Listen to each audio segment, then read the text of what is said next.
한 치 앞도 모르는 삶을 우리는 살아옵니다.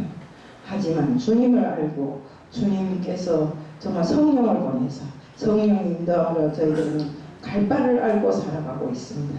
주님, 저희들 더욱더 주님과 함께 할 수 있는 시간, 또 주님께 모든 것을 나의 모든 것을 맡길 수 있는 시간이 될 수 있도록 하게 하여 주옵시고, 언제 어디서나 성령의 인도함으로 내 인생을 제대로 살아가는 자가 될 수 있도록 하게 해 주십시오 믿사오며 예수 그리스도의 이름 받들어 감사하며 기도드리옵나이다.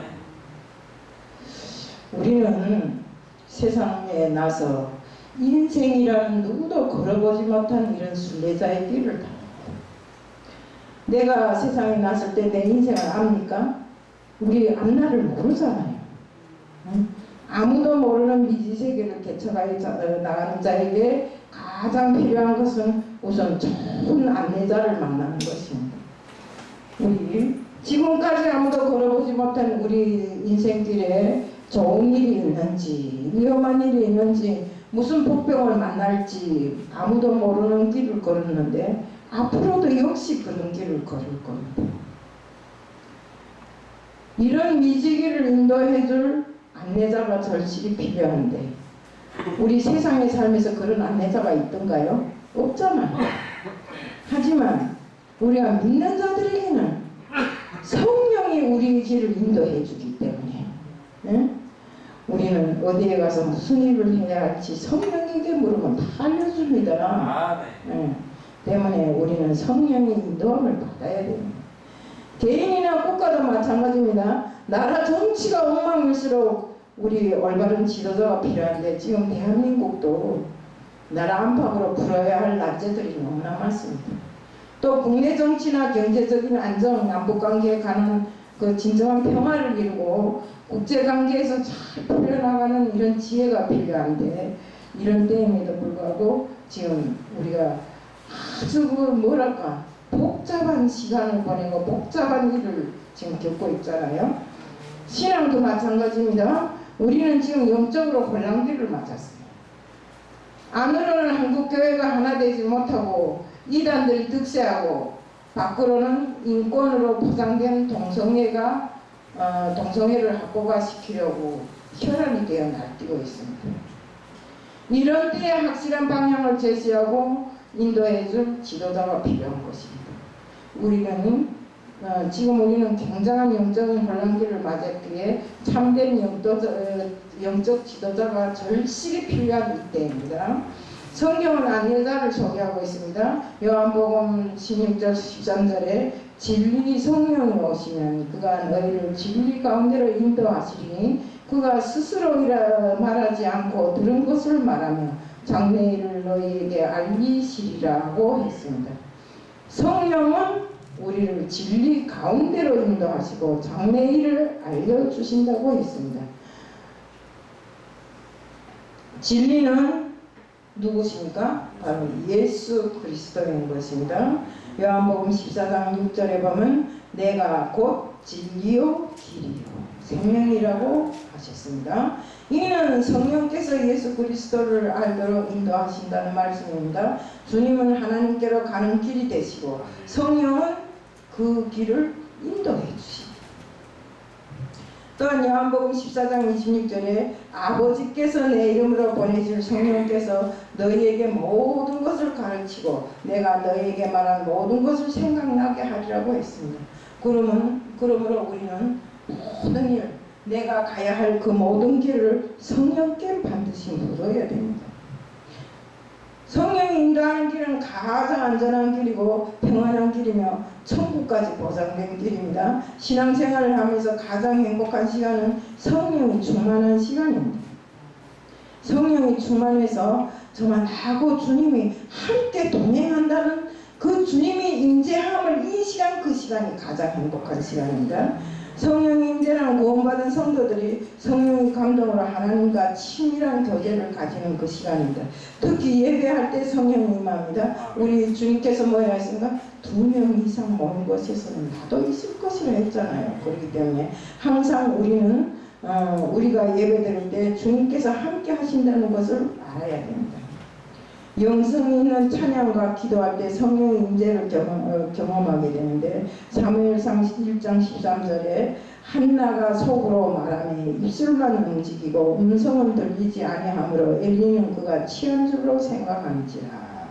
성령의 임재를 경험한 그 시간이었어요. 사무엘상 23장 2절에 다윗은 블리셋을 치릴까 말릴까 하면서 하나님이 응답에 대한 임재하심을 확실히 고백해요. 우리가 어떻습니까? 기도할 때 항상 무언가를 물어야 됩니다. 내가 이렇게 하고 아이고 주님 내가 이런 일이 있고 저런 일이 있으니까 주님은 내 생애 일 여기서는 이런 일을 해주고 저기서는 저런 일을 해주고 이렇게 지시를 하면 안 된다 이겁니다. 내 삶의 모든 일을 주님께 물어서 가야 됩니다. 우리 여기 다윗에도 그랬잖아요. 블리셋을 치릴까 말릴까. 그러니까 하나님 뭐래요? 내가 블리셋을 너희 손에다 붙였다고 했잖아요. 이런 고백 속에 하나님의 응답이 나타나는 것입니다. 성경에 바울이 그러했고 그 사도들이 그러했습니다. 그런가 하면 성령의 임재가 없는 삶은 얼마나 고통과 불안과 두려움이 있는가를 사울왕의 모습을 통해서 볼 수 있습니다. 사울왕은 어쨌습니까? 성령의 임재가 없으니까 왕이라는 게 변장을 하고 신접한 여인을 찾아가서 내 앞날이 어떻습니까? 하고 물어보는 그런 속세를 찾아다니는 때문에 수치만 당했잖아요. 수치만 당해서 예배는 성령의 임재함을 경영하는 예배를 드려야 감동이 있고 기쁨이 있고 평안이 있습니다. 신앙생활을 깊이 할수록 성령의 임재를 경험하게 되고 성령의 임재를 경험할 때 영적 방황이 끝나고 성령 인생길을 잃지 않고 다른 길만 갈 수 있습니다. 신앙생활에는 항상 성령께 길을 물어서 가야 됩니다. 그리고 성령의 도우심을 요청해야 됩니다. 그러면 가장 안전한 길로, 가장 복된 길로, 가장 행복한 길로, 가장 은혜의 길로 인도해 주신다는 걸 우리는 항상 명심해야 됩니다. 주님이 계신 십자가의 길로 인도해 주십니다. 성령은 주님 계신 길이 영생의 길이고 복된 길이라는 것을 우리는 알고 있습니다. 때문에 우리는 주님이 그 십자가의 길을 따라갈 때, 온전히 따라갈 때, 주님이 메신 그 멍에를 함께 메고 갈 때 우리의 길은 참된 길이요 복된 길이라는 것을 우리는 알아야 됩니다. 하지만 그 길은 좁고 아주 험하고 아주 협착한 길이지만 바로 그 길에 생명이 있기에 우리는 마다하지 않고 그 길을 가는 것입니다. 지금은 잘 모르시지만 그 길이 훗날 주님 앞에 서는 날 정말 주님께서 너 정말 세상에서 잘 살다 왔다 이렇게 칭찬받는 길이라는 것을 우리는 알아야 됩니다. 신앙생활은 내 힘이나 내 의지만 가지고는 되는 것이 아닙니다. 지난날 믿음으로 살겠노라고 수없이 결심을 했을 것입니다. 그러나 이렇게 살면 안 되는 줄 뻔히 알면서도 세상이 부르는 곳으로 세상이 하라고 하는 곳으로 이렇게 하다 보면 이것은 진짜 주님의 뜻과는 맞지 않은데 하면서도 끌려가다 보면 내가 신앙생활에 좌절을 겪을 때가 많습니다. 또 제약의 파도에 넘어져서 정말 함께 그 파도에 뒹굴어서 왔다 갔다 할 때가 많습니다. 때문에 우리는 이런 연약한 모습을 세상에 의지하고 내 혼자 해결하려고 하지 말고 우리는 항상 성령께 물어야 하고 성령께 의지하고 성령의 도우심을 받아야 되는 것입니다. 예수님이 제자들은 성령의 임재를 경험하기 전에 넘어짐이 반복이었습니다. 불안에 떨던 제자들이 오순절 그 임재를 성령의 임재를 경험하고 나서 뭐 했습니까? 죽음도 두려워하지 않고 나가서 복음을 전했어요. 또 내 것인 줄 알았던 이 모든 소유가 진짜로 주님이 것이구나. 이것을 아니까 주님 앞에 바르선 생활을 하게 되는 것입니다. 또 신앙생활의 능력이 나타났기에 사망에 붙잡혀서 그 사명을 감당하기 위해서 갖은 노력을 다했습니다. 그들은 이제 또 은혜의 눈물, 기도의 눈물, 영혼을 사랑하는 눈물이 회복되었습니다. 우리는 기도하면서 많이 울어야 하고 살면서 많이 울어야 합니다. 우리 성령의 임재가 있었기 때문에 그래서 예수님은 하나님께로 가는 길이라고 했고 그 길이 안내자가 바로 성령이라고 지적한 것입니다. 기록한 것입니다. 우리는 매일같이 누구도 가보지 못한 미지 세계로 개척해가는 순례자들입니다. 미지의 길을 가는 자에게 가장 필요한 것이 좋은 안내자, 바로 그분이 성령인 것입니다. 성령께 길을 물어야 합니다. 성령의 인도를 받아야 합니다.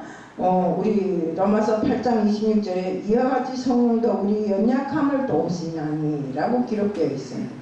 연약함은 넘어지게 하는 요소입니다. 우리 연약함이란 단순히 우리 육체적인 연약성, 넘어지는 이런 본질적인 본성을 말하는데, 사람은 연약한 부분이 많아요. 자기 감정에 연약한 사람도 있고, 또 이성에 약한 사람도 있고, 물질에 약한 사람도 있고, 어쨌든 다감하게 모든 것이 사람이 어느 부분도 다 약함이 많습니다. 우리가 창세기 4장 8절에 대표적으로 가인은 마음의 분노를 다스리지 못하고 동생을 죽인 인류 최초의 살인자가 되었습니다. 또 사무엘상 31절 4절에 사울왕도 자기 사이 다윗을 향한 시기와 질투로 살다가 스스로 자결해 죽었습니다. 정말 우리가 이성에 약한 사람, 삼손은 어땠습니까? 삼손은 세상에서 가장 센 힘을 주었지만 어땠습니까? 한참은 들릴라의 무릎에서 잠들었다가 들릴라가 계속 자기 무릎에다 삼손을 눕히고 머리를 만지면서 왜 이렇게 큰 힘이 어디서 나오는가 하니까 나는 이 삭발을 하지 않는데, 삭도를 떼지 않는데 그 힘이 있다 이러니까 삼손이 잠들었을 때 머리를 다 잘라버리고 그 눈을 다 파버렸잖아요. 그러니까 주님께서, 정말 하나님께서 그에게 주신 정말 그 힘을 들릴라 때문에 다 빼앗기고 비참한 삶을 살았잖아요. 또 물질에 연약한 사람이, 유다는 예수님을 팔아먹고 그 돈 은 30냥을 써보지도 못하고 막 고민에 괴로워서 몸부림치다가 자살해 죽고 만 것은 그렇습니다. 물질에 약하면 안 됩니다. 그까지가 물질이 뭐예요? 물질은 있다가도 없고 없다가도 있는 것이 물질이기 때문에 우리는 물질에 연약할 필요가 없어요. 가지고 없으면 좀 어렵게 살고, 있으면 좀 풍족하게 나누면서 살고. 오늘 아침에 새벽 4시에 밖에 물 주겠다고 초롱을 들고 나오니까 어떤 사람이 비닐봉지를 들고 우리 집에 와서 오이 2개 따였고 고추 한 10개 따였고 그 다음 호박잎을 따였더라고요. 그래서 나를 보더니 막 기겁을 해서 도망가려고 하는 거 내가 오라 했어요. 보니까 좀 어려워 보이더라고요. 오라 해서 어떻게 된 건가 물어봤더니 애기 둘을 데리고 혼자서 애기 둘을 데리고 사는데 먹을 것이 없어서 아침에 도둑질하러 왔다고 그러더라고요. 맨날 지나다니며 보니까 우리 집에 뭐이 많이 달려있더래요. 그래서 마음 먹고 도둑질하러 왔다고 그러더라고요. 그래서 제가 집에 좀 뭐이 많기 때문에 많이 한 보따리 사줬어요.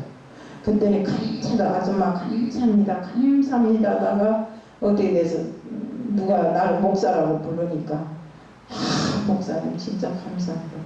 하나님 믿어야 할까? 옛날에는 믿었는데 지금은 믿을 시간이 없어서 못 믿는데, 그래서 하나님은 시간을 보고 믿는 것이 아니다. 시간을 보고 믿는 것이 아니라 우리의 시간이 쏜살같이 달아나니까 언제 내가 다시 왔던 길로 갈지 모르니까 빨리 믿으라 하니까. 그럼 목사님 교회가 어디에? 우리 교회는 신림이 돼서 뭐니까 가까운 교회에 나가라. 그래서 그러니까 가까운 교회에 나갔다 하시더라고요. 이렇게 사람은 살면서 어려움에 처해서 넘어지기 반복할 때가 많습니다.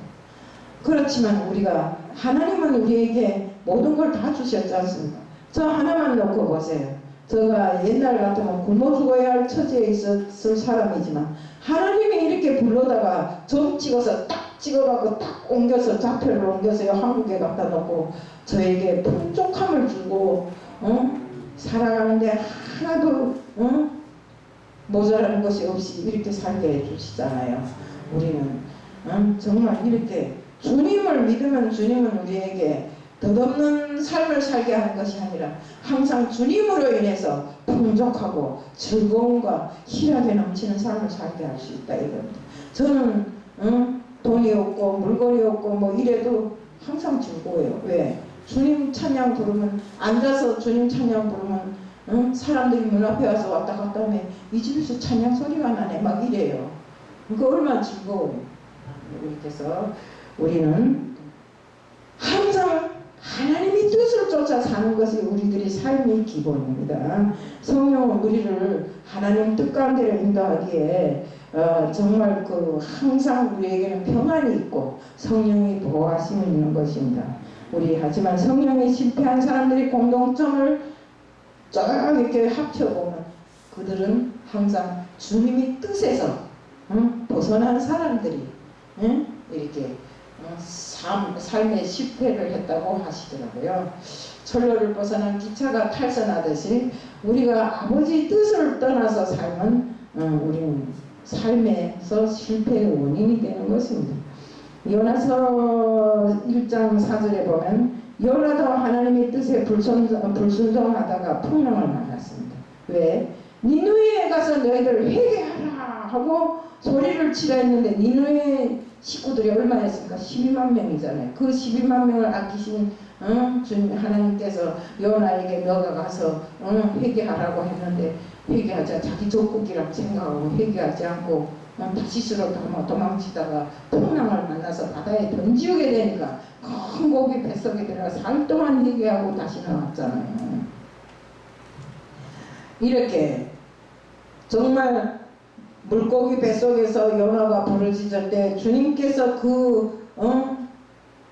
기도 소리를 듣고 그를 다시 육지에 토해내게 해서 니느웨에 다시 가서 회개하라고 외치게끔 하는 정말 하나님 말씀을 전하게끔 하는 이런 것입니다.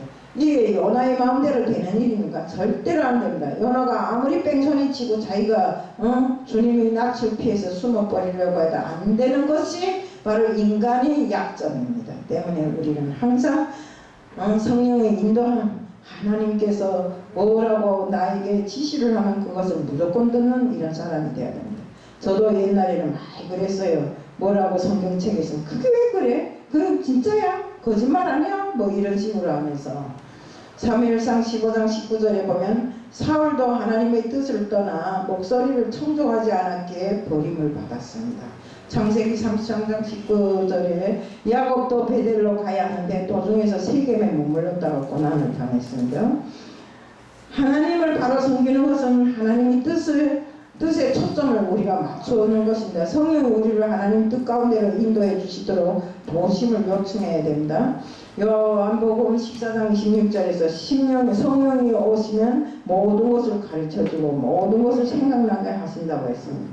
하나님은 성령을 통해 우리 마음을 살핍니다. 우리 마음에 살피는 이가 성령인데 성령이 우리에게 하나님의 뜻이 다 생각나게끔 이렇게 해주시는 것입니다. 우리를 꿰뚫어 보시는 분이 바로 하나님이시고 그것을 인도하시는 분이 성령입니다. 우리는 무엇보다 하나님 앞에 마음 관리를 잘 해야 됩니다. 내가 요만큼이라도 속이고 숨기면 하나님은 다 아십니다. 내 머리털까지 세신다 했잖아요. 마태복음 23장 27절에 예수님은 바리새인들의 마음을 꿰뚫어 보시고 외식하는 바리새인아 너희 속에 열린 무덤 같다고 책망했습니다. 마음이 깨끗해야 성령께서 하나님 뜻 가운데로 인도해 주신다고 했습니다. 때문에 우리는 마음을 깨끗하게 이렇게 해야 하는 것입니다. 신앙은 마음이 변하게 뭐 이랬습니까? 성경에 너희들은 옷을 찢지 말고 마음을 찢으라 했잖아요. 시편 61편 10절에서 다윗은 우리아의 아내를 빼들고 하나님 모르게 하려고 우리아까지 전장에 내보내서 죽였습니다. 이것을 하나님께서 다 간파하시고 나단을 보내서 책망을 했어요. 그러니까 나단이 책망을 들은 다윗이 그날부터 정말 침상이 젖도록 회개하고 또 범죄한 손발을 고쳐달라 하지 않고 내 마음을 고쳐달라고 하나님께 매달렸습니다. 때문에 하나님께서 그 간절한 기도 소리를 듣고 그 다윗을 용서했을 뿐만 아니라 다윗을 그래 잘 써주셨잖아요. 잠언서 4장 23절에 무릇 지킬 만한 것보다 내 마음을 지키라 생명의 근원이 위에서 남이라고 했습니다. 마음이 타락하고 부패하면 내 마음을 지키라 타락하고 부패하면 병들어 있을 때 부패한 삶을 살게 되는 것입니다. 무엇을 하든 마음의 중심으로 하고 예배를 드려도 마음의 중심으로 드려야 되고 헌금을 해도 마음의 중심으로 드려야 합니다. 그래야 축복이 있습니다. 어떤 교회에 가면 우리가 항상 헌금해야 되는 것이 감사 헌금해라, 11조 해라, 건축 헌금해라, 무슨 헌금을 해라 말이 많습니다. 우리가 해야 할 헌금은 우리 마음속에 진실로 주님 앞에 드리는 이런 헌물이 되어야 됩니다. 우리가 누구한테 드리는 것이 갖다가 뭐 날 주는 것도 아니고 김덕순 목사님 주는 것도 아니고 강성곤 목사님 주는 것도 아닙니다. 우리는 철저하게 하나님 앞에 드리는 것이기 때문에 내 마음이 중심이 되어서 모든 것을 진심으로 드릴 때 하나님이 큰 축복이 이루어진다고 했습니다. 고린도후서 9장 7절에 각각 마음에 정한 대로 하도록 인색하거나 억지로 하지 말라 하였고, 요한복음 4장 23절에는 하나님을 중심으로 섬겨야 한다고 했습니다. 우리가 10번 말해도 우리에게 제일 중요한 것은 하나님이 중심이 되어야 되고, 하나님을 중심으로 해서 내 마음 역시도 하나님과 함께하는 이런 삶이 되어야 되는 것입니다. 또 우리가 길을 모르고 방황할 때 성령께 길을 묻고 도움을 요청해야 합니다. 그래야 좋은 결과가 나옵니다. 우리 로마서 8장 28절에 우리가 알거니와 하나님을 사랑하는 자 곧 그 뜻대로 부르심을 입은 자들에게 모든 것을 협력하여 선을 이루느니라. 좋은 열매는 이렇게 좋은 나무는 열매를 보고 한다고 했습니다. 열매가 좋아야 나무가 좋은 것입니다. 그러므로 성도는 하나님께 늘상 사랑을 고백해야 됩니다. 잠언서 8장 17절 18절에 보면 나를 사랑하는 자들이 나의 사랑을 입으며 나를 간절히 찾는 자가 나를 만날 것이다. 장구한 재물도 부귀도 다 내게 있다고 하셨습니다. 그러면 내가 가진 것이 다 내 것이 아닙니다. 결국 하나님 것이지인데 하나님 앞에 간구를 제대로 해야 되고 하나님을 늘상 찾아야 되고 하나님 앞에 다른 생활을 할 때 장구한 토기를 주신다고 했습니다.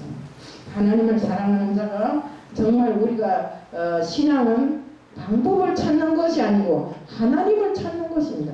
신앙을 방법을 찾아서 됩니까? 안 됩니다. 내가 마음상으로 아무리 방법을 찾고 계획을 세운다 할지라도 하나님 법에는 가까이 있지도 않습니다. 때문에 우리는 항상 하나님을 찾을 때 하나님은 하나님을 사랑하는 자에게 많이 주신다고 하셨습니다.